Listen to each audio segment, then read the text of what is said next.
হযরত উমর রাদিয়াল্লাহু তাআলা আনহু কাবা শরীফ তওয়াফ করেছিলেন। একই সাথে তওয়াফ করেছিলেন আরফের এক প্রতিবেশী রাজা, তার নাম ছিল জাওয়ালা। এমন সময় একজন গরিব কৃষক জাওয়ালার কাপড়ে ভুলবশত পাড়া দিয়ে দিল। এতে জাওয়ালা রাগান্বিত হয়ে সাথে সাথে সেই কৃষকের গালে একটা চড় দিল। এদিকে সেই কৃষক হযরত উমর রাদিয়াল্লাহু তাআলা আনহুর কাছে গিয়ে বিচার দিল।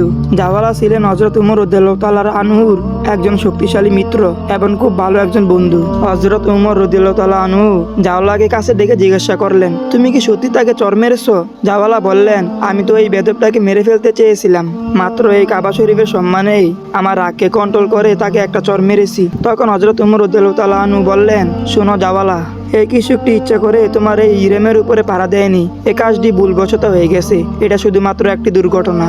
এখন এই কৃষক যদি তোমাকে ক্ষমা না করে তাহলে ইসলামের বিধান অনুযায়ী তাহলে এই কৃষকের হাতে তোমার একটা পাল্টা চড় খেতে হবে। জাওয়ালা বলল, উমর, তোমার মাথা কি ঠিক আছে? আমি হচ্ছে একজন রাজা আর সে হচ্ছে একজন সাধারণ কৃষক। সে আমাকে কিভাবে থাপ্পড় দেয়? উমর বললেন, তোমরা দুইজনই মুসলমান আর ইসলামের আইনে ধনী গরিব সবাই সমান।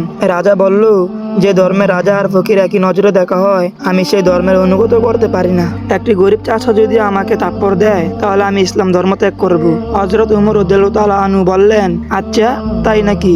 বেটা, তোমার মতো হাজারো জাওয়ালা যদি ইসলাম ধর্ম ত্যাগ করে তবে সেই বইয়ে ইসলামের একটি ক্ষুদ্র নিয়ন্ত্রণ পরিবর্তন হবে না। তোমাকে এই শাস্তি পেতেই হবে। আর ভালো করে শুনে রাখো, ইসলাম কাউকে জোর করে মুসলমান বানায় না, আর তোমাকেও বানায়নি। ইসলাম ত্যাগ করে মুরদাত হওয়ার শাস্তি হচ্ছে মৃত্যুদণ্ড।